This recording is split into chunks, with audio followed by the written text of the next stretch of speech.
All right, welcome back to Subs in 15. I'm your host for the day, Jaidyn Lee. Joining with me is our broadcasting editor, Ryan. We also have our co-host, Derek. So excited to be here for my first podcast, but let's jump right into it. So what do we think about LeBron James and his 2-year extension deal? I mean, I'll take it from here, fellas. It's been long established in the lore of this show who the NBA person is. We need a grapefruit back. We do need, listen, there's something on the way. I'm not going to hint at what it is, but I don't know if you remember, Jaidyn. I don't know if you saw it. Yeah. The grapefruit lore in this show is really deep. Yeah. But anyway, you brought it up. LeBron James signs a 2-year extension. He's in the last year, going into the last year of his final deal. The deal is worth $97.1 million with a player option going into the second year. Everybody knows this. Everyone's already dissected it. The man is now the highest paid player in terms of playing contract of all time. He's made $500 million just from playing in the league, just surpassing Kevin Durant's mark, which I don't know the exact what the number was, but it was just under 500, I think. This won't stand for much longer, I don't think. I mean, whoever's coming up next, Luka, maybe Steph will get it. Oh, absolutely. Maybe whatever. But that's not the big deal here, okay? We all know about this. Here's the big question, okay? This contract puts LeBron right up where Bronny enters the league, okay? Bronny enters the league at around 2024, 2025, which is right when he gets that player option and that ability to leave. Now, the first question concerning this contract extension. Does he stay with the Lakers, or is he going to go to this team that obviously takes Bronny, they're going to be this sucky, just to put it up blunt, right? Like, it's going to be the Magic. It's going to be the Thunder, maybe. They have a lot of really good talent, but, like, is Bron going to go play in Oklahoma City? Potentially. I feel like in that sense, from some of the interviews that LeBron has put out there, he wants to play with his kid. That's the whole purpose of him playing out this long, is to play with his son. I could see that happening, but imagine the deal that some team is going to have to crack up with the Lakers to get LeBron to get there. Like you said, I don't think LeBron is that type of player that wants to just go play in Oklahoma City. He's not the type of player that wants to go play in Detroit for the Pistons. Like, he's not that kind of player. He wants to play for that high-profit team, the teams that bring in fans. Bronny's not going to play for a Celtics. He's not going to play for a Lakers. I definitely see LeBron potentially leaving simply just because there's no way he's getting back to the Lakers with him. Mm-hmm. Absolutely not. It's not happening. Yeah, but I mean, let's take a look at it. If he goes to play with his kid wherever, I don't think LeBron and Bronny can win a title, right? Not by themselves. No. So you have to go to somewhere that already has somewhat of a foundation to where LeBron can carry them to a championship like he did in Cleveland. Right. So, like, let's say you go to the Magic or the Pistons. Do you really want to end your career on one of the worst teams in the league just so you can play with your son? Right. And I think this is a great segue point here because I was wanting to talk about the future of the Lakers, okay? In the very short term, they're all right. Like, you still have Anthony Davis. You still have, possibly. He's up for a new deal. He'll be there for the next 2 years. This deal also puts LeBron James and Anthony Davis under contract at least through the next season, okay? So, in the short term, you have the stars in place. Russell Westbrook, you can say what you want about him. I actually am of the opinion that this year's going to be a lot better for him. I think last year, he's from the area. It is the Lakers. I think it went to his head. You know, he's supposed to be the third head of this three-headed dragon, you know, and all of a sudden there's injury, there's low depth, so he's having to carry more, and he suffers. So I feel like he is a person who has done as much as he has done in this league. I feel like he's earned a lot of hate. Earned. He garnered a lot of it, and I don't know if it's earned is the point I'm trying to make here. But whatever we see from Russ this year, it won't be what it's been in years prior. But at the very least, he's going to be someone that causes some danger on the court. If you have LeBron James, Anthony Davis, and Russell Westbrook's going to rebound, he's going to pass, and he's going to score in some capacity. You know what I'm saying? You don't have to have him as your number one option. You've got Anthony Davis and LeBron James there for that. But as we kind of talked about earlier, I have a very unfavorable opinion of LeBron James. He is definitely a one-player kind of man. He is not a team player when it necessarily comes to that. So, yeah, you do have Kyrie. You do have Russell Westbrook. LeBron's not passing. Simple as that. He's there to score points. He's there to be the star of the show. That is what his main focal point is as an NBA player, especially at this age. Him waiting to play with his kid is him trying to potentially get more money from the league simply because it's going to be a headline. It's going to be a show. That's his purpose. Imagine one of the greatest, as much as I dislike him, being one of the greatest basketball players of all time, playing with your son in his first year in the league. That's a headline. That's a story in itself. Yeah, you're going to sell out every arena you go to. Absolutely, because everybody's going to want to see LeBron and Bronny play together. That's just how it is. So even though he might be on a team that has little to no foundation of a championship team, I don't think he's really going to care because he's going to do it for the headline and the extra money and funds coming into him and his son with different types of deals going into these different teams. And he's in it for the stardom. Frankly, that's personal opinion. He's in it for the stardom at this point. Well, especially if we see him as like, if he's on like a farewell Coach K tour, right? Like, you know, he's like, all right, I'm retiring after I've played 1 year with my son. Like, his publicity is just going to like skyrocket no matter like where he goes or who he's playing. And I also think that goes back to as well, just he's getting that publicity, so he's going to continue to make money even after he's retired. Well, and I think that's what he's looking for. She said that just so she could prove like she could say it better than me. That's 100% what just happened. No, but honestly, I feel like that's what's going to happen. He's looking for his options. When I get done with the NBA, how can I still make money? I could see him potentially being a sportscaster because he does know the game inside and out. I think he's going to be an owner. He's talked about wanting to own a team in Vegas. So you think they're a pop-up team in Vegas, potentially? Not pop-up. So the league has been looking to expand for some time now. Seattle and Vegas, I think. Those are the two. So obviously Seattle is there needs to be basketball there anyway. The Thunder were, I know Jaidyn, yeah. But Vegas, everyone's moving to Vegas. The Golden Knights started this trend. The WNBA has the Aces. There's the Vegas Aces, and they're the number one seed in the playoffs this season. Right now, as the WNBA is happening.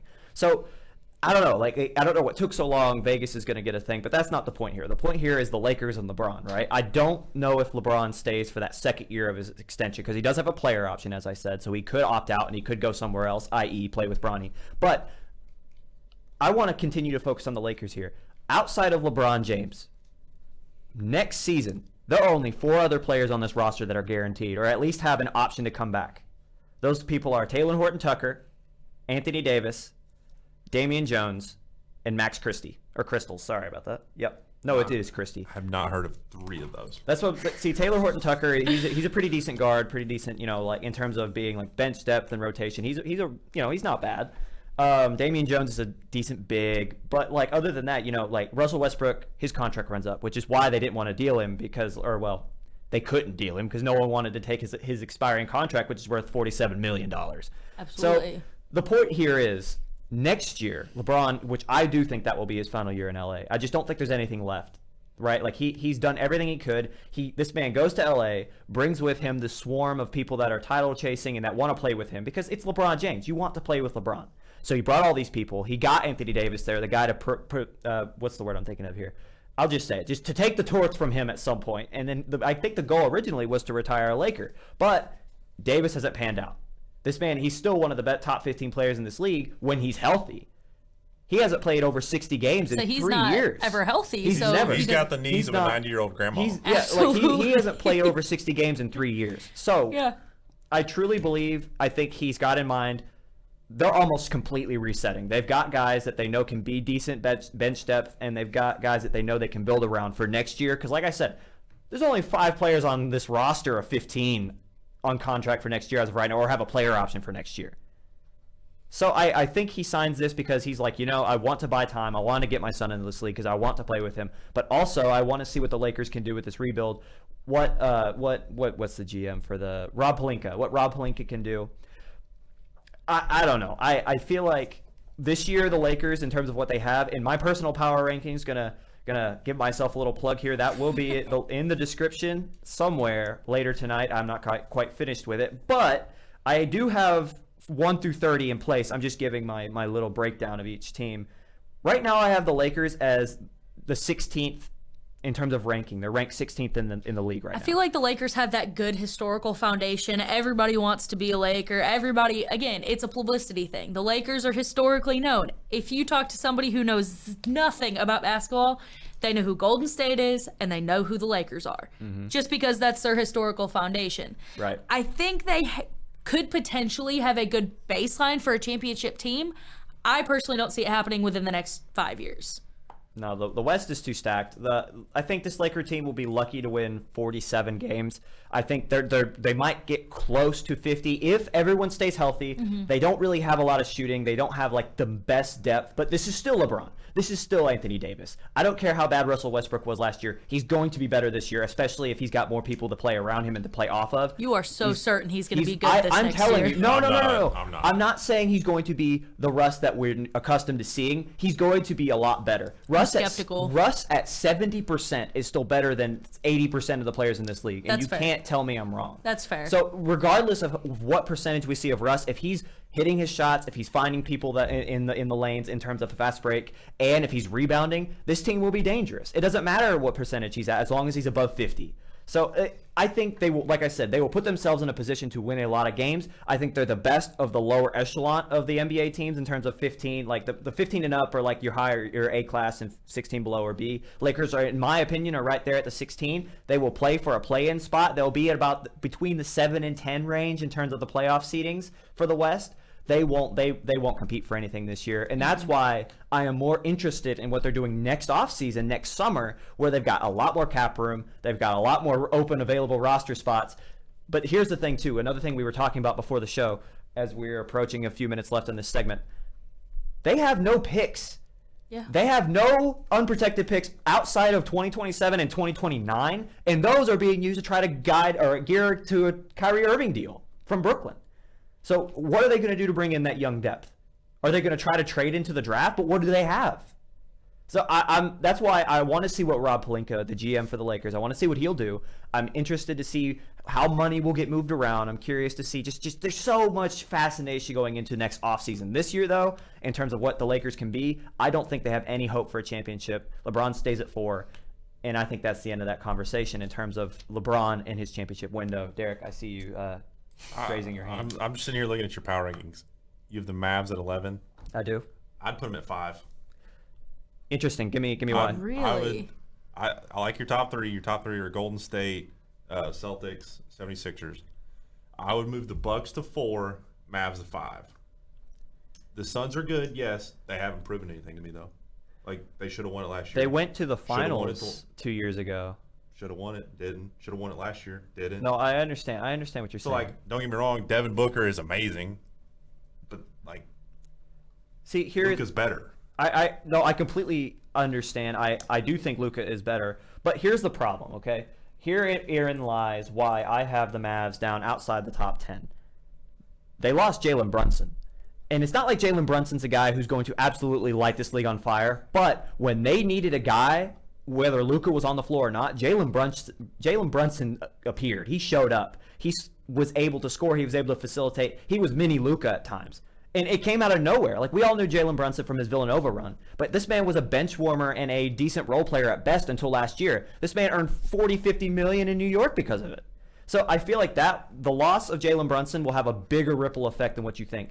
They did bring in Christian Wood, who's a great second option for Luka. He's a mobile big who can shot block. Can't really, I mean, he could shoot a little bit, but he's a block to block just monster in terms of athleticism.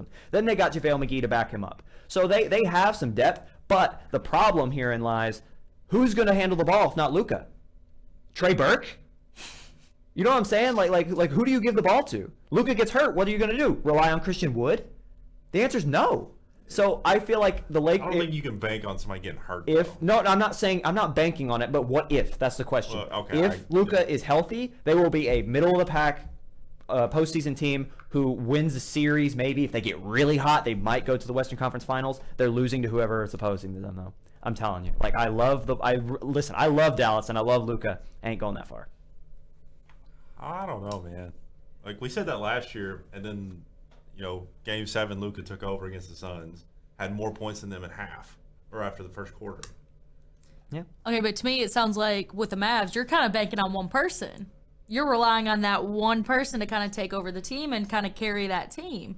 But also going back to Ryan's point, kind of going back to Ryan's point, what if he gets hurt?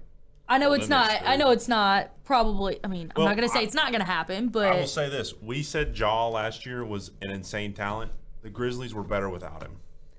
Who's to say the Mavs could be better without Luka? The Grizzlies have much more bench depth. They're deeper. They have more stars. Like, I could like tell me, JJJ is. Yeah, JJJ is just as good as Christian Wood, and they got Dylan Brooks, among another swarm of players. I'm telling you, man. I don't know. We'll see. And with that, we move on to our next segment. I hit the button. You guys didn't see me hit the button, but I hit the button. We're moving on to the NFL. Derek, take it away. What's going on? Oh man, Deshaun Watson. I just kind of want to point out there the massage clinic of like the USA is like in Cleveland this year, so that's just ironic. But it's like the convention of yeah, that's bad. But anyway, yeah. So he got originally suspended for 6 games, got moved up to 11. I think yesterday, right? Was it yesterday? And a $5 million fine. Yep, as of yesterday. So yeah, he's we probably won't be seeing him this year because let's say I don't think the Browns are going to be in contention. I mean, you got to deal with the Bengals, who are going to be good. Right. The Ravens, who are going to be really good. I kind of want to see. I don't think. Don't you dare say Pittsburgh's going to do anything. No, I don't think they'll. I was going to say, I will walk out right now if you say Pittsburgh's doing anything. No, they will be better. They will be better than the Browns. But I want to see Pickett. I don't think he'll start the first game. I think it'll be 4 or 5 games in once they give Mitch a try. But I want to see what Pickett can do. Right. Pickett and Pickens can lead this team somewhere in a couple of years. Right. Do you see Watson potentially coming in so he's eligible for the game against the Texans in Week 13? No. I would. I mean, I think he'd play. So do you see him coming in and doing anything? All right, let me give it to you this way. They're 3-8 going into Week 13, and he's coming back. Do you want to play your franchise star? Let me ask you this. I'm not going to come back to me because I'm going to throw this right back to you, okay? The reports were saying that the Browns, if Deshaun had sort of a extension in his suspension, right? They would look into trading for Jimmy Garoppolo. Right now, the starter for Cleveland's going to be Jacoby Brissett. Say they deal for Garoppolo. What does that do for Cleveland? I don't really know because you can't discredit Jimmy G. The man went to a Super Bowl and he was on a Super Bowl run last year. Like, yes, he's not the most flashy quarterback, but he's Tom Brady Jr. Like he gets the job done. Like, we thought the Packers would be in the Super Bowl last year, and can we talk about the Packers for a second?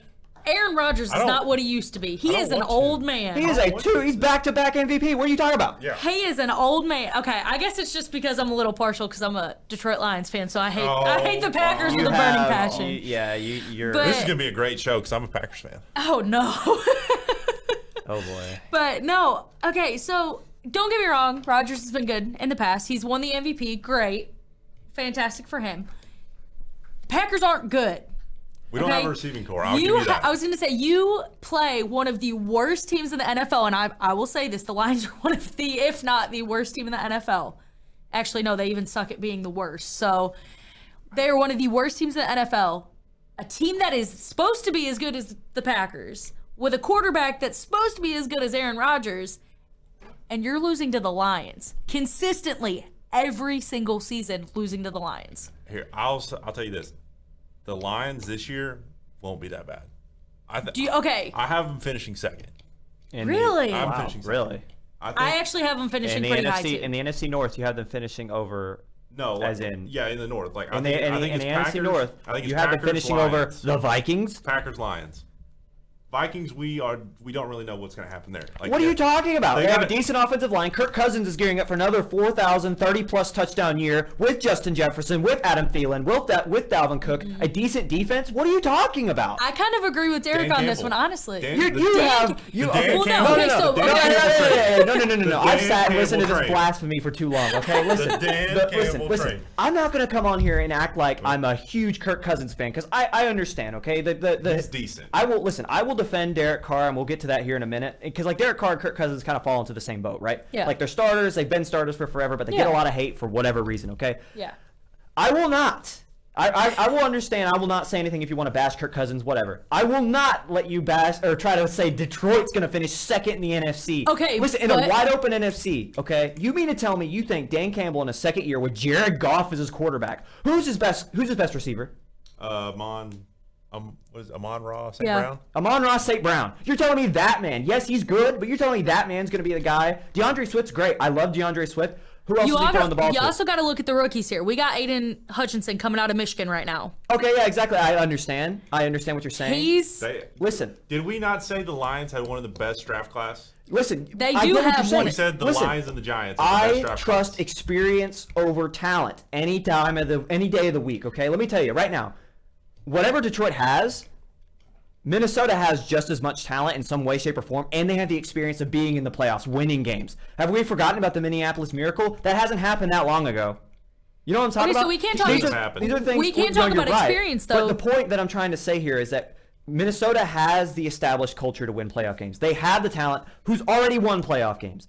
I have no faith that Detroit will have any sort of run into the postseason. I understand why, because it's exciting. Listen, I'm a Bengals fan, so I understand the pain. I don't think they'll be understand in the the pain. But I was going to say, I'm not saying they're going to be in the playoffs. To say they're going to finish second in the NFC North in a wide open year is blasphemous. I won't stand for it. I kind of think when you're talking about the Vikings, you're talking about all this experience. With all that experience, you're also talking about age. When you got the Lions, you got a lot of young guys on the Lions roster right now, and you got a coach who came in who wants to change the culture of the Lions. No, you're fair. You got a lot of very passionate young guns coming in, and they are trying to prove themselves because they know the history behind the Lions, okay? Right. They know the history. They know they're not that great. They know that they are just getting a turnover into a new coach for their second year. Yeah, you got Jared Goff. Okay, understandable. But you kind of got to talk about how even if Goff gets hurt, you have Tim Boyle right behind him. Tim Boyle's not bad. Oh my gosh. Listen, I am a Eastern Kentucky man. Baby! No, listen, I get it. You want to show some love. That's your favorite team. The guy from your university backs the guy up. That's awful. That's my rival team, and I'm showing them love. Listen, I understand. This not happening. But here, I do want to switch gears here a little bit. Okay, I want to stay in the NFC. Here's my question. DeAndre Swift will finish higher than Dalvin Cook. Facts. That is a cold. I don't think that might be true. That won't change the outcome of the season. We're moving on to our next question. Okay, I'm done talking about the daggone Lions. All right. Moving on. Here we go. Staying in the NFC, but this time I want to go to the East. Everyone's talking about the East. Okay. Here's my question for all you guys.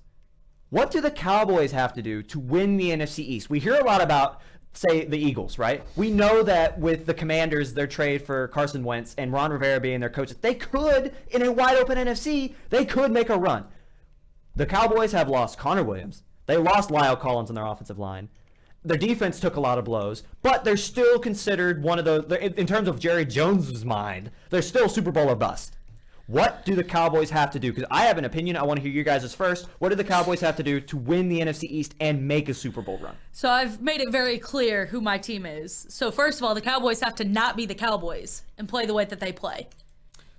Everybody banks on the Cowboys every single year as being this America's team, the team to beat, being the Cowboys.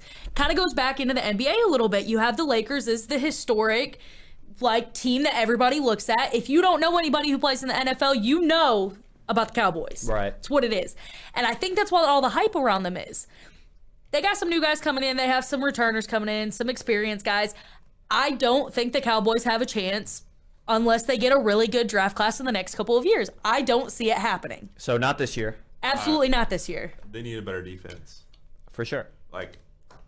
Their offense, other than they need to re-beef up that line, with some retirements and stuff. Their defense, you can't tell me Trayvon Diggs is this superstar just because he got so many interceptions. The man's terrible. Absolutely. I will say I'm not going to say he's terrible, agree. but to add to your point, he did let up the most yardage by any secondary player in the league last year. He had the most picks, but he also allowed the most yards. So it's for him, it's a Super Bowl or bust either. He either gets the interception or the guy scores a touchdown. Right. Because he's not good. Right. I also feel like that's just how the Cowboys have always been, Super Bowl or bust. I mean, but I don't understand. You have Dak leading the ship. You have Zeke and Tony Pollard. You have CeeDee Lamb, Amari Cooper, CeeDee Lamb. Lamb. Amari Cooper got dealt. Where did he get dealt to? Cleveland. I didn't know that. So it ain't happening. Ryan knowing more about NFL than Derek? What is going on? This man's in 12 fantasy leagues. I don't want to hear it. But yeah, it's not happening this year. They need a better defense. All right. So I'm happy. We're all kind of in congruence here. We all think that the Cowboys don't really have a shot. But if they are to have a shot, I'm going to tell you how it's going to happen, okay? And what has to happen. A few things. Obviously, Zeke's got to Zeke a little bit, and then they have to give the ball to Tony Pollard a little bit more. Because that man he's in real. When he's just behind Zeke. Yeah. CeeDee Lamb's got to play like Amari Cooper. But the biggest thing that's got to happen, the single biggest thing that's got to happen, Dak Prescott has got to be the best quarterback in the NFL this year. He's got to stay healthy. He's got to be the best. Well, if he's healthy, yeah. But he's got to be the best quarterback in the NFL this year. He can't be anything less. They have a worse offensive line. They have a younger core of receivers. I think the receiving core is actually really good. They still have Michael Gallup. They still have like guys that can, compete. And I'm not saying that they have the best, because Cincinnati has the best wide receiver core, and I will die on that hill.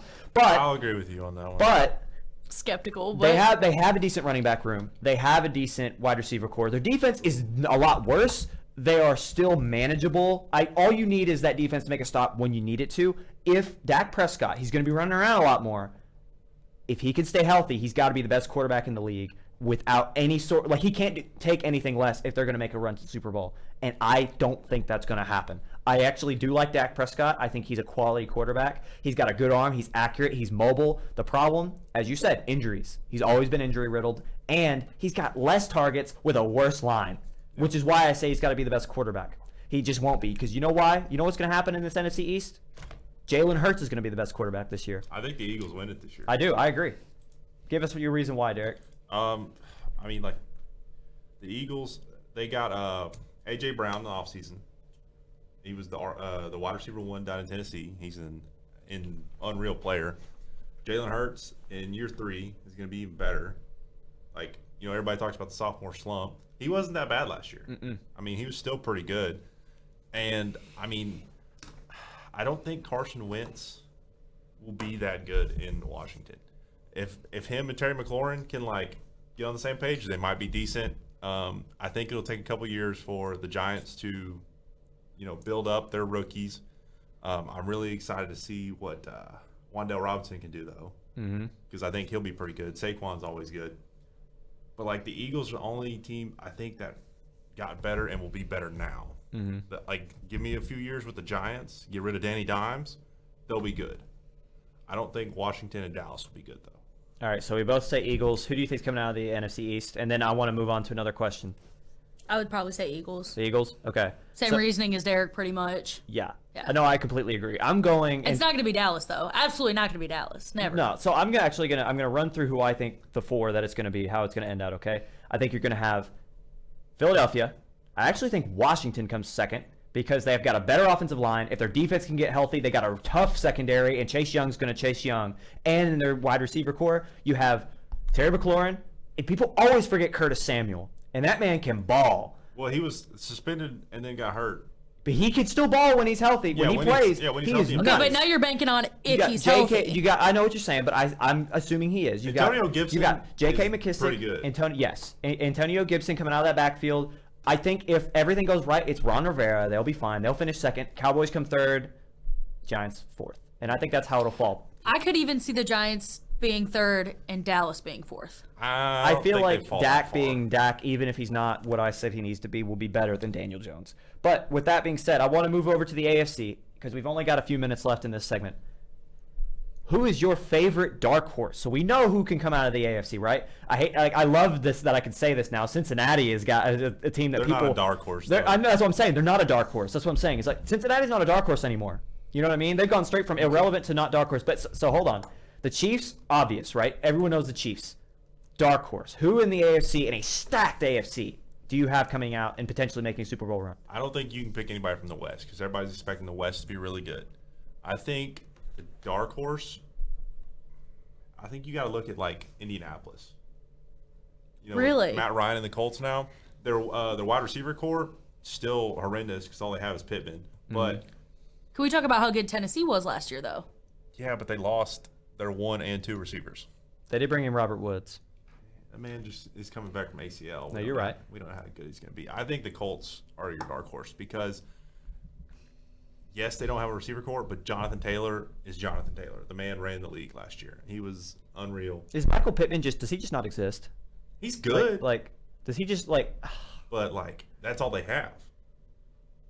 I understand. Jack Doyle at tight end. Who else? No, you're right. I couldn't I'm just name saying. another receiver on that team. Like they lost Ty. Mm-hmm.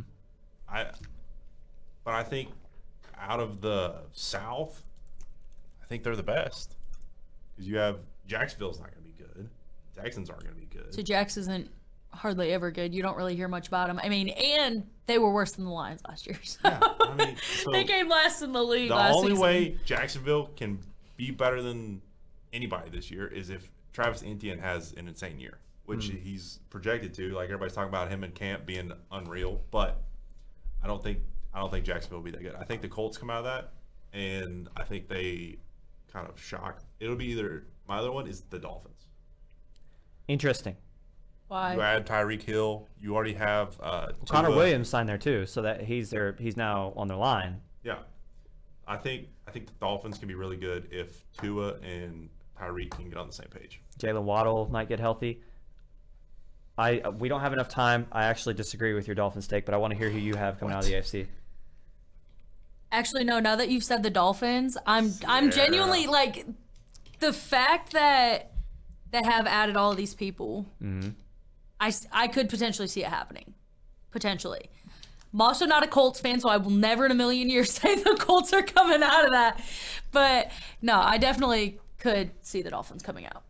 This man's about to say the Jets. Watch. No, yeah, what? No, no, I'm just kidding. The Jets. No. So you said I can't take anybody out of the AFC West, and I disagree because I'm going with the Las Vegas Raiders. Actually, I don't think they're dark. Really? They No. actually. Well, listen, I'll tell you why they are. Okay, they still have a league with Patrick Mahomes. Yes. And who and their mom is not taking the Chargers, okay? This is actually how I think the AFC West will pan out. Just hold on to your horses. You ready for this? Because this The is... best receiver in the league. Listen, no, hold on. Yes, no, you're right. That's why I'm saying. Like, I understand. That's what I was trying to say with like Darkhorse. I still think the Raiders are considered a dark horse because of the hate for Derek Carr, like I was talking about earlier. People want to hate on Derek Carr. They want to hate on everything he is, and then they want to point to the rest of the AFC. They want to say they're just going to falter, which I disagree with. Okay, I really think Derek Carr, now that he was already a good quarterback, he was already a Pro Bowl level, and then with Hunter Renfrow being a Pro Bowl level receiver, then you add the best receiver in the league with Darren Waller, with Josh Jacobs. You know, it makes a lot of sense for me. You have the best, or one of, not the best, but you have a really good offensive line and a quality defense, right? Josh Jacobs is the third best running back in the West. That's what I'm saying. So hear me out. The West is going to pan out like this: Las Vegas, LA, the Chargers, then Kansas City, Then Denver. You're telling me Russ is in last? Yep. See, I do. I don't think of all those four teams, I think Russ is the worst quarterback in the AFC West. I really do. Who is he better than in the rest of that league? I don't like. You could say Derek Carr. I disagree.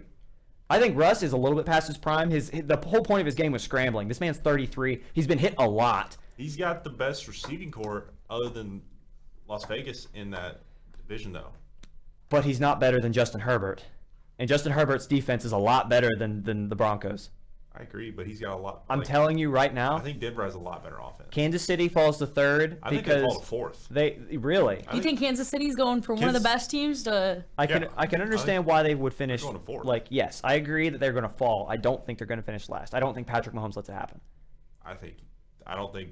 I think Mahomes has too much on his back right now. I think people have figured out Pat Mahomes. I disagree.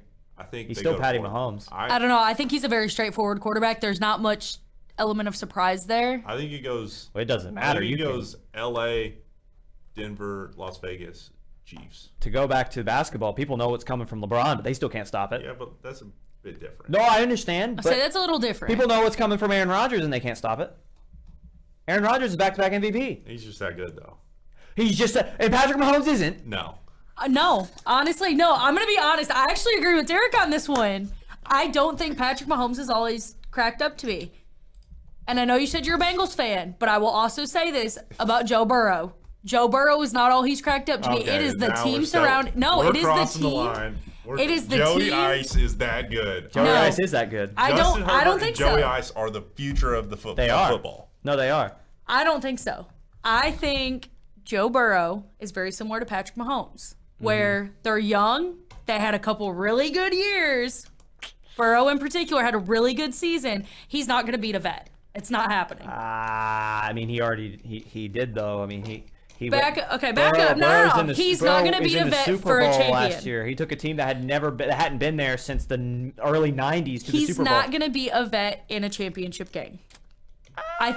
He choked. If they get rid of Eli Apple, he does. If a ref doesn't call the worst holding call on Logan Wilson. Oh my goodness!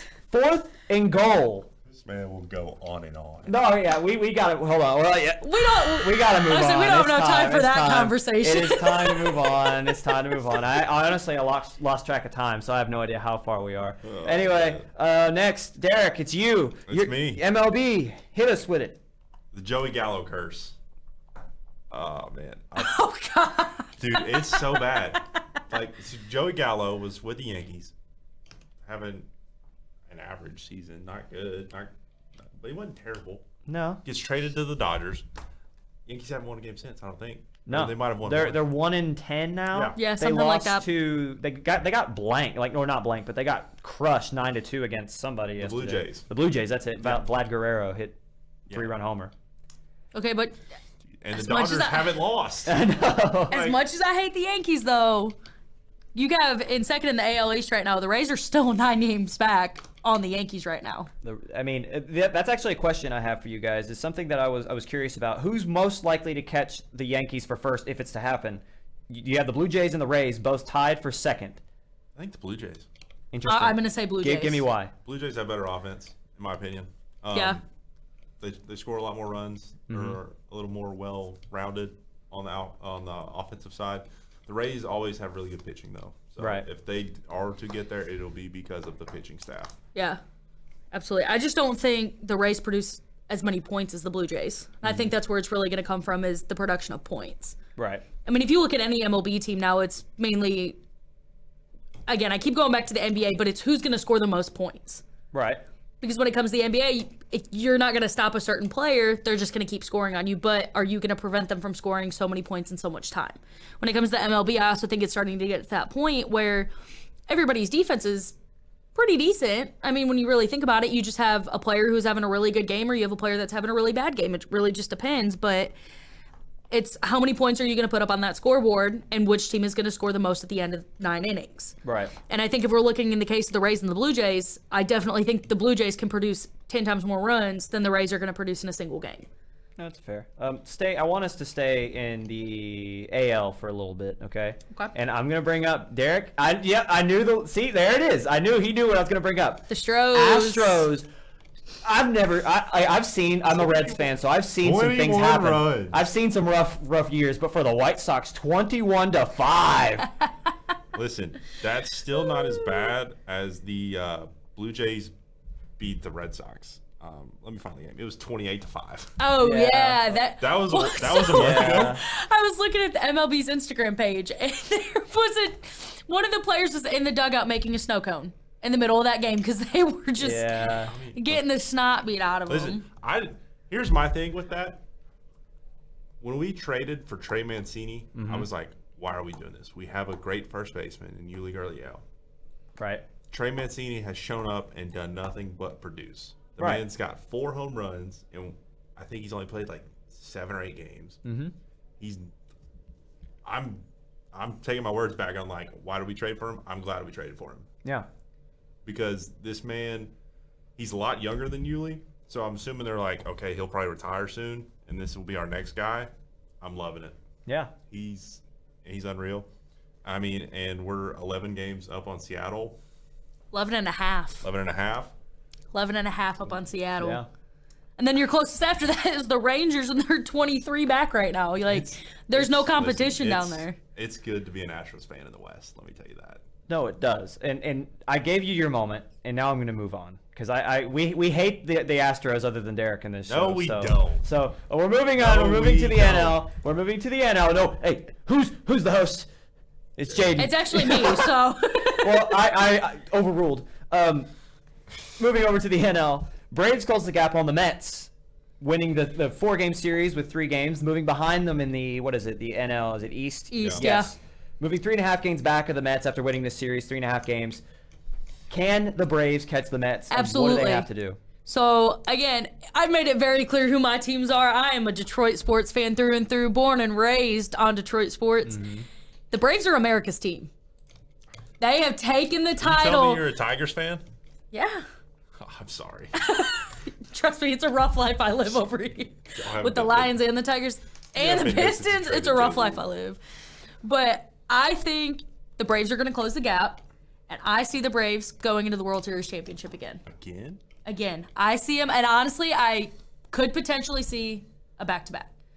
I got to watch the Braves live and in action in Cincinnati on the 1st of July, and I don't think I've ever seen a team with just such solid offense. And it's not like they're scoring a ton, but they are consistently base hit after base hit. And as far as me playing softball from the time I could walk until now, base hits win games. It's not who can hit the ball the farthest. It's not who can hit the most home runs. It's not who can produce the most outs. It is the team that can consistently hit. And the Braves consistently hit game after game after game. And I think they're going to close that gap on the Mets. They're only 3.5 back. They're going to close that gap very quickly.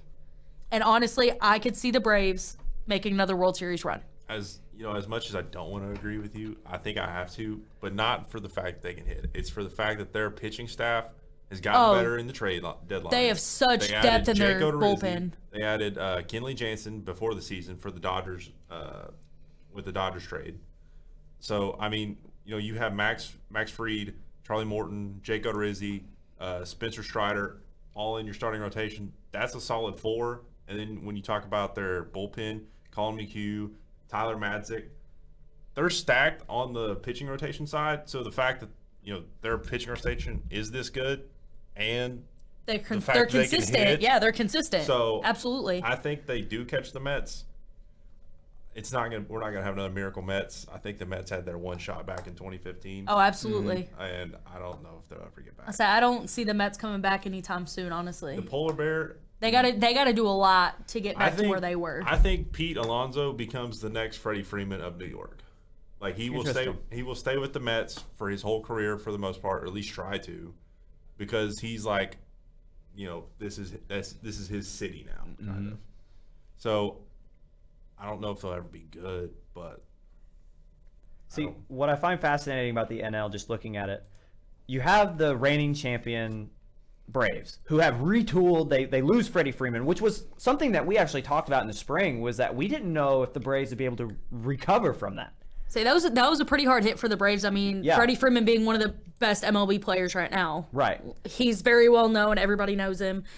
I definitely think that was a hard hit for him, but I think they found other ways to produce what they needed to produce without Freeman. Like Matt Olson is stepped up. Yeah, he's stepped up hard. He's batting 250. He's got 25 home runs, 80 RBIs in the year. Like he's producing. Right. And the reason I want to talk more about the Braves is because it's you hardly ever see a reigning champion be quality again the next season and still have an uphill battle. Like we always talk about the NBA, right? You look at the NBA and the Warriors are going to warrior. The Dubs are going to dub. You know, this next season, they're going to be super hard to overthrow. Absolutely. But in this NL, the Dodgers, Freddie Freeman's new squad, they've already won 81 games. Yeah. You know what I'm saying? Like the Braves, while they're I would say they're probably going to catch the Mets in the East and take over that number 1 seeding. Can the Braves beat the Dodgers? That's absolutely. The question. How? I absolutely think so. They did last year. Yeah, well, but then the Dodgers got better. But the Braves got a lot better too. The Braves. But this is what I'm talking about. That consistency. I feel like the Braves are just more consistent than the Dodgers. I think simply put. I think the pitching rotation for the Braves is better, considering that the Dodgers lost Walker Buehler for the year. Right. You have Clayton Kershaw, who's getting a little older. He's still good, but he's not in his prime where he was, you know, one of the filthiest pitchers in baseball. You lose your closer to the Braves. So, I mean, I think the Braves win that off pitching if it comes to that. But I don't think the Dodgers get there. I think the Dodgers lose. I think they choke. Honestly, I think they'll choke. I feel like, because, especially if they get into that series for the NL title, when they get into that series, especially if they're playing the Braves, Freddie Freeman has a lot to prove. I think he's going to attempt to overperform, and he's going to end up choking. Interesting. It would be fascinating to see them play in a series, simply because you have the team overall as defending champions, but then you got Freddie Freeman, who is also a defending champion, but on the opposite dugout.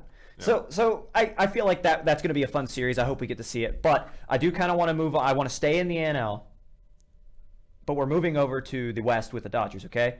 We've all heard the news about Tatis. Suspended the rest of the year, been injured most of the year anyway. So this is why I asked this question, okay? Who did the Padres just trade for? I meant to look up. I can't remember. I'm blanking. They just traded from the Nationals. What's his name? Juan Soto. There we go. Juan Soto. They deal for Juan Bell. Soto. I'm awful with names, and I apologize to everybody at home. You know that if you watched last spring. Juan Soto is now in San Diego. They're wrapping up a series with the Nationals, his first go-about with the Padres. Then they lose Tatis for the rest of the year, suspended due to drug use with his coming back. He's trying to overturn it. It's this mess where he was taking something trying to help him with his recovery, didn't know there was banned substances in it. Now we're not going to get into that. My question is, can the Padres make a deep postseason run, potentially maybe giving the Dodgers a little bit of trouble without Tatis? I don't think so. No.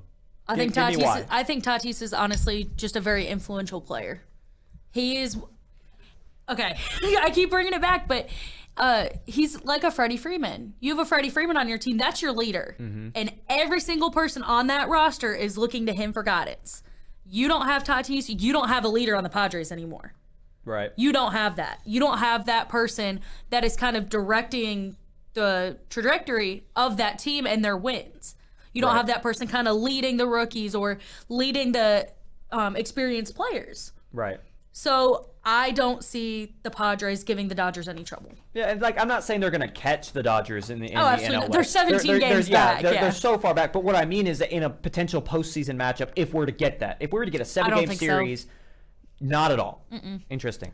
I don't see it. If I had to bet, and it was Dodgers and Padres in a series, it's going to be probably 4-1. Interesting. In favor of the Dodgers. See, I really... And that's me being nice, because I don't even want to give the Padres the one. I really like the Padres. I'm going to let you say it. I picked the Padres as a dark horse in the spring to potentially win the World Series, and I still like the Padres. I don't know... If we're gonna go that way and talk about a dark horse who could potentially, as of now, the way that it stands... If you're talking about an NL team, against the Braves, I would honestly probably Brewers. Okay, interesting. Frankly. Yeah. The Brewers are always good. But I like the Dodgers. Or not the Dodgers. I mean, I do like the Dodgers, but I like the Padres a little more. I've talked about it with the Braves. I've talked about it in the spring. It comes down to pitching. The Padres have the best rotation in baseball. That's what I'm saying. You can't win a championship off of pitching, though.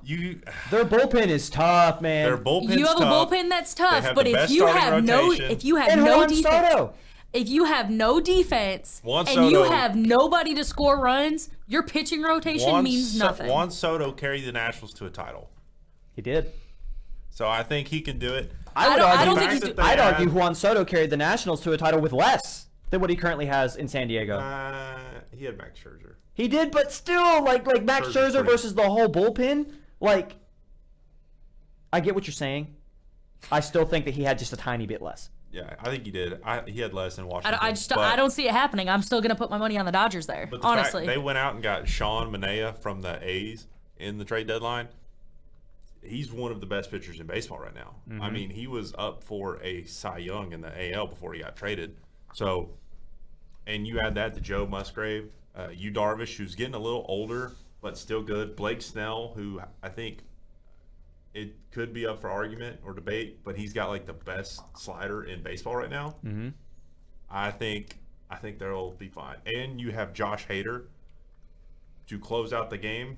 I think he's one of the best, if not the best closer in baseball right now. So, yes, they need to score. Okay, well, let's look at it this way. I think if they can put up 3 to 4 runs a game, they'll win. Okay, but let's look at it this way.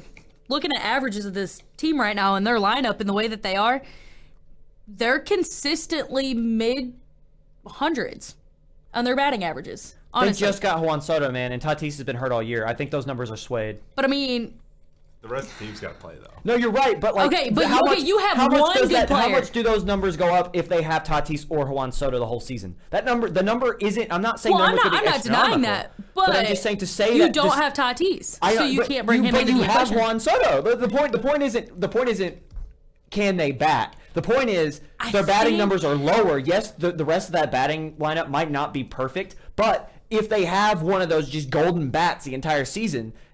You know what I'm saying? They played without Tatis how much of the season because he was hurt? But again, I'm going to bring this point back again. Consistency.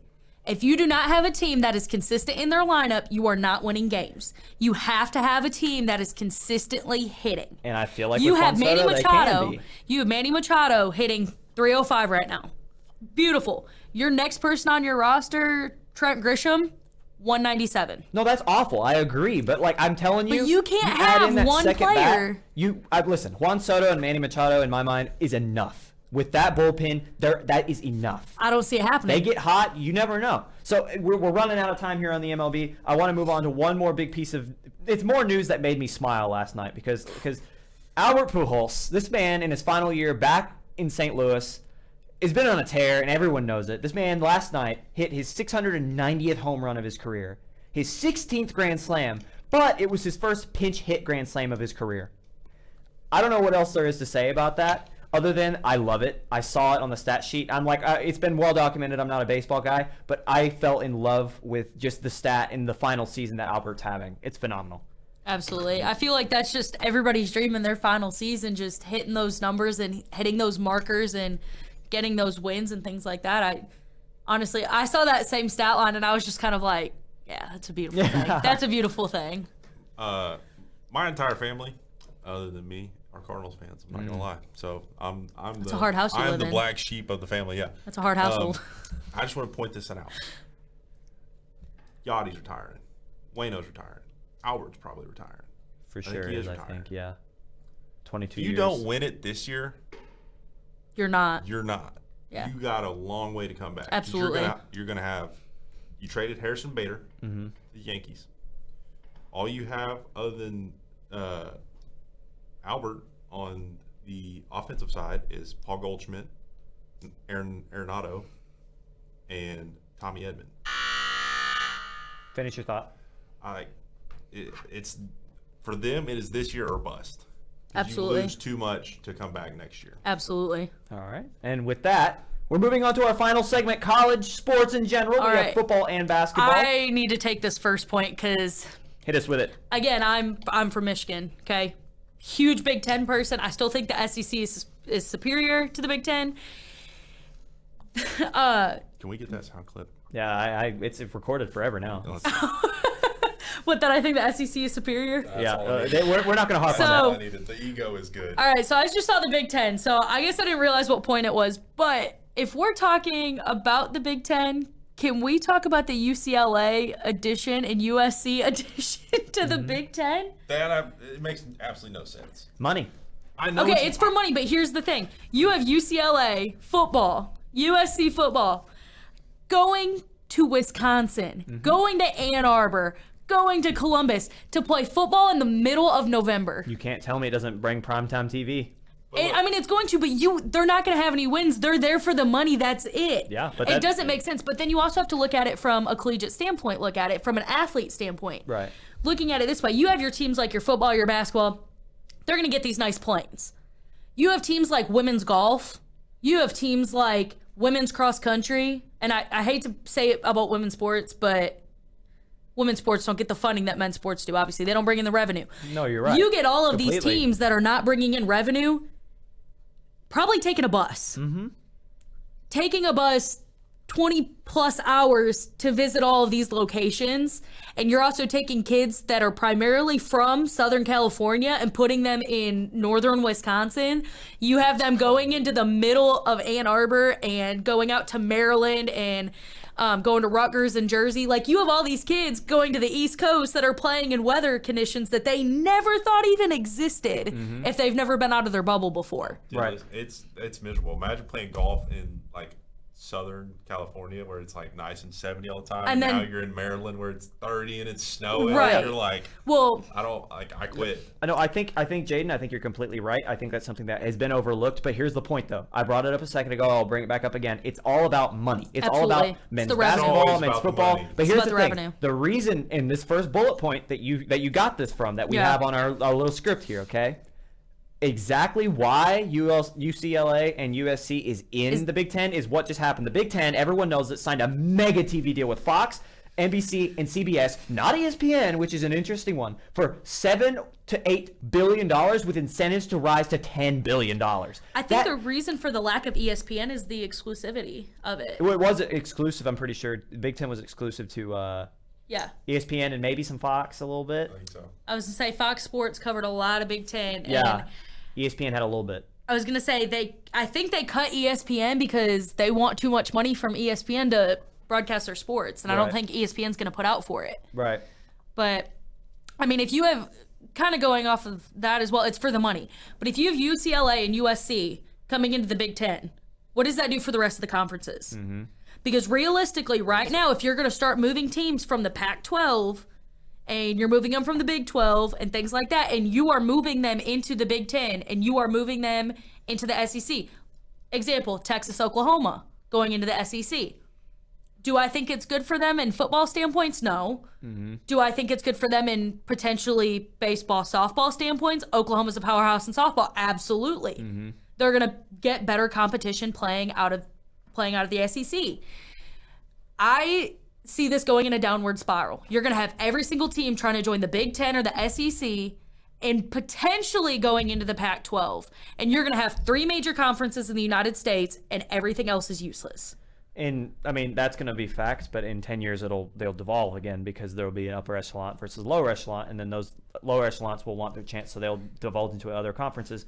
I find this fascinating because we talk about the Big Ten, and I want to stay with them in their expansion because there is rumors abound, right? Mm-hmm. It's not a rumor that they're trying to continue to expand to 20. The rumors are the teams, right? Notre Dame has been linked a lot. Notre Dame is actually kind of been, because they've been independent for a long while. They are, but they have a. They play in the ACC a lot. Yeah, that's their contract. Yeah, so they play in ACC basketball, and for football, their first 3 or 4 games are ACC opponents because that's their contract. So the Big Ten's trying to sway Notre Dame to leave the ACC. You know who they're trying to get? Also, reported rumors. I can't say that this is all fact. Stanford in and the Notre Big Ten Dame, or the ACC? Big Ten. Okay, so I actually just pulled it up. They are looking, Big Ten is evaluating California, Oregon, Stanford, and Washington. Yep. So this is what I'm saying. You expand the Big Ten like that, the Big Ten is no longer that Midwest conference anymore. No. It's now a national conference, which is, again, revenue purposes, it's great. Right. But you're going to have to split that up. You're going to have a Big Ten East, and you're going to have a Big Ten West. Which they What will. are you smiling at? That conference. National conference. We listen, man, the whole time, man. I'd look over and Derek's look like he's about to bust, dude. He's trying so hard not to laugh. I can't help it. I'm from the Midwest. Conference. You got to have 2 different conferences. I almost died in Wisconsin, man. No, I know. I didn't want it. I'm just going to stop talking. No. I'm not here anymore. Keep with your point. But they're going to have it as an East and a West. There's no, I was going to say. How far west are we going, though? Well, obviously to California. But that's when you're going to have, at what point do we cut off the West? But then here's the thing as well. You're going to have that East and West conference. You're pretty much having the Pac-12 and the Big Ten anyways. Right. Yeah. Because you have teams, like if they do, let's say, bring in Cal, they bring in Oregon, Stanford, and Washington, mm-hmm. and you already have UCLA and USC, that's your Pac-12. Right. You literally are just taking them and changing their conference name into the Big Ten for the clout, the revenue, and the money, but it's still the Pac-12, so it's still going to be a horrible conference. No, the Pac-12 is going to end up, it's faltering. I mean, it's already so there were rumors that the Big 12 and the Pac-12 were going to have a joint conference, and the Pac-12 and the ACC have been talking about it too, from what I was reading. Well, it's kind of like the ASUN and the Western Athletic. Right. Kind of have that joint agreement. It's been, there have been rumors of talks, and then it's been reported that those rumors have died because no one wants any affiliation with the Pac-12 because everyone's leaving. Absolutely. I find, like I was saying earlier, I find it fascinating, the Big Ten trying to keep expanding into this mega conference. The SEC doesn't look like they're trying to expand anymore. At least I've not read anything. I don't think anytime soon. I don't think they're going to, after the addition of Texas and Oklahoma, I don't see it expanding much further just simply because there's already so many teams in the SEC. Yeah. If they did. They'll be up to 16, I believe. If they did expand any further, I could potentially see, and this is perspective here. Give us Duke and North Carolina. I would say at minimum North Carolina and Oklahoma State and the SEC. I don't think Duke will change, and if Duke does change conferences, and let's say we just eliminate the ACC completely, you would have Louisville joining the SEC, and you would have Duke joining the Big Ten. Potentially, yeah. I think that is a potential. You know who you're leaving out? Possibility. The Kansas. Where's Kansas gonna fall? Kansas, honestly, I could see it faltering either Probably. way. If they were going based off of football, I would see them in Big Ten. probably the Big Ten. If we're talking about basketball, they're going to be in the SEC. I feel like Big Ten would swing hard for Kansas. I think they would, but for basketball is why. Yes, but also if you're looking at it in the grand scheme of all athletics, there are certain teams that Kansas doesn't have that Big Ten teams have. No, I understand. So I could see, for football purposes, going into the SEC. For basketball purposes, well, let me flip that. Football purposes, Big Ten. Basketball purposes, SEC, just because SEC is a lot harder in basketball, and I feel like Big Ten is superior in football. That's fair. I mean, you can. I think SEC football is better than Big Ten, but that's just my personal humble opinion. I mean, you have an Alabama team and you have a Georgia team, and that's about it. Okay, hold on. Hold on. Disagree, Speaking of football. But here we go. Here we go. I knew I this one have was something to say about our top five. The AP top five for this year. All right. Okay? Hit me 3 with it. through 5 don't belong. Really? Georgia, in the college football rankings. Georgia, all right, returns no one on defense. Everyone got drafted, and you're returning the bad parts of a mediocre offense. They're there because they're a household name now. You're telling me that Trayvon Walker, Jordan Davis, Are you Quay talking Walker, specifically SEC? Yeah. Okay. Devontae Walker, they don't belong. Like they're all gone. Georgia is not a top 5 team this year. I think they finish 4th or 5th overall in the SEC. I think they finished 3rd in the SEC East.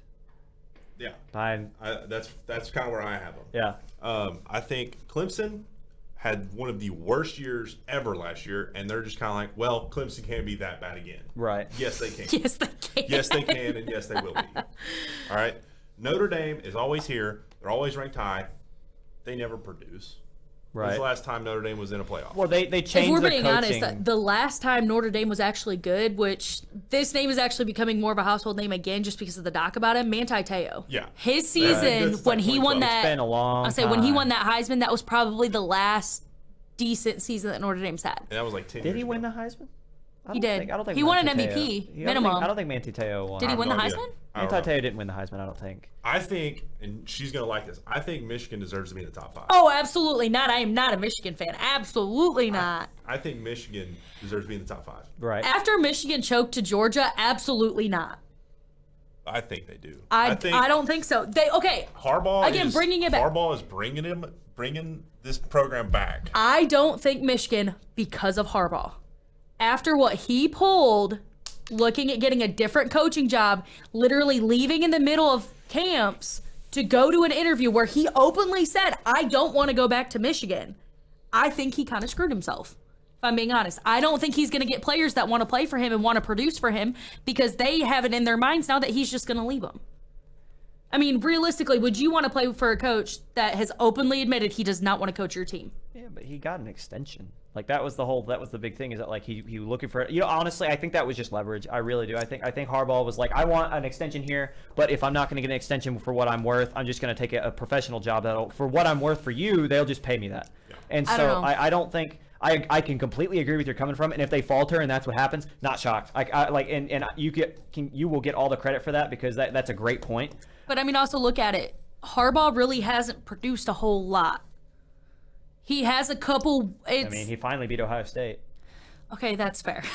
Like But I mean, he's producing a little bit, but I don't think he's producing at the level that he needs to produce to get a national championship. No, that's I fair. don't even think he has the option for a run at a national championship this Not next with Ohio season. State. So Not with OSU being so stacked. we're almost out of time here. We're almost done with this first episode back. So, but Derek, this is directed at you because you didn't get to speak much in that last conversation, and that's our fault. So, Jaidyn and me going back and forth. This was the headline I read that my mind was exploding because we talked about the NCAA and the NIL a lot last spring, right? And the issues that they had and all that. The one committee I feel like that is anywhere near powerful enough to make something like this happen spoke about it. While brief, the briefest of moments, 5 minutes, they didn't even, from what I was reading in the report, they didn't even want to continue talking about it because if it gets rolling, it would be a marathon. It wouldn't be something that just happens.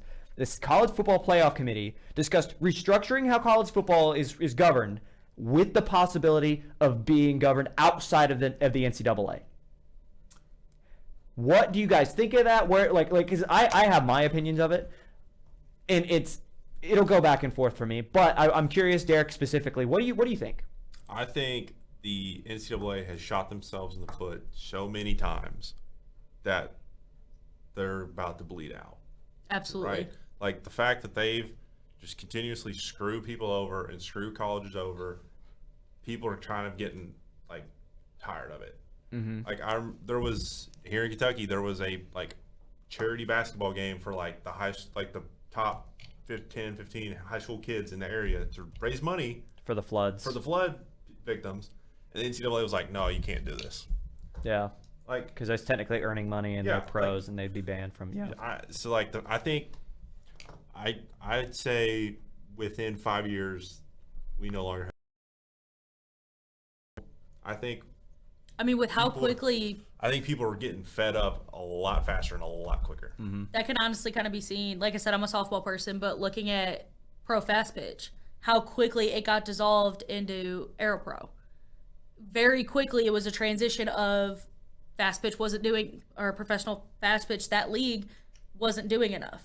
And I kind of agree with you where NCAA's just shot themselves in the foot so many times. It's just... No, I could see it potentially dissolved within the next 5 years, but I could see it more realistically within 10, not being existent anymore. I don't think we'll see the NCAA fully dissolved. Oh, by the way, that's the end of the show. I'll finish the point because we're having great conversation about this and I love it.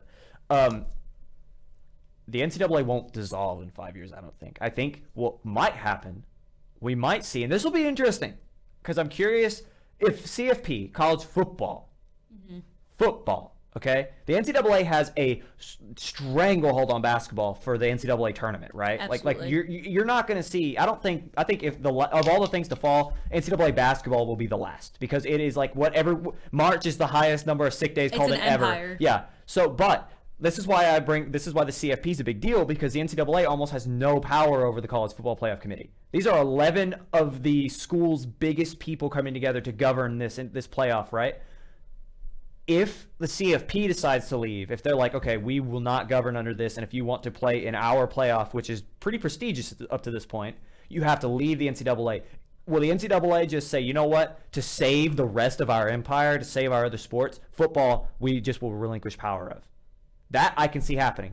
I know that will cost them billions of dollars, but they're going to lose so much money. In their mind, you either lose all of it or none of it. Or some of it, sorry. And so they're thinking we'll give up football as much, but they will fight this. This is why I don't think it'll be 5 years. This will be a decade plus because the NCAA will throw every legal action, legality's sake. They will throw everything they can to make the playoff committee have such a just a hell of a time leaving this empire that they've built. They won't give up basketball. I don't see a time where basketball is ever out of the NCAA. But I can see football because of this, because there is one entity that actually has that power, and it's College Football Playoff Committee. Yeah, I think that wraps up the show. Jaidyn, you're our host. Throw us out. All right. Well, that was interesting to say the least. I thoroughly enjoyed that. Great conversation with the boys today. That was Subs in 15. We'll be back next time in Wisconsin. Wisconsin. Oh my goodness. Next week around the same time. Yeah, next week around the same time we'll be back. For now, I'm Jaidyn Lee. We got Ryan. We got Derek.